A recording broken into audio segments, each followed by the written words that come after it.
હાલો જય શ્રી કૃષ્ણ, કેમ છો બધા? હું શિવમની માસી. જો અમારા શિવમ ગાડી શીખે છે અને એના મામાનો છોકરો શીખવાડે છે એને, પછી મમ્મીને શીખવાની છે અને એના મામાને ઘરે આવ્યો જાય. મામી આ માસીની છોકરી, આ મોટા મામી છે, આ માસીના છોકરાને વહુ છે પણ એ હરમાય છે વિડીયામાં આવતા. આ મારો પોતાનો જ છોકરો છે, બહુ તોફાની છે.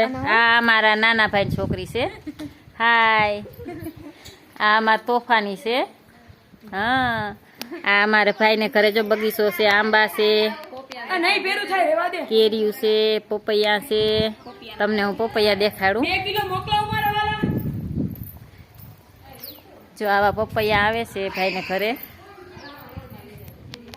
આવા જેવા પપૈયા હતા એવી જ કેરીઓ આવતી હતી, પણ અમારા મોસમ બગડી એના બદલે હે ને બધી કેરીઓ ખરી ગઈ છે. આ બધા મામા ફઈના અત્યારે હે ને હાઈતમ આવી છે. હાઈતમ. હા, હાલો આવજો, બાય બાય.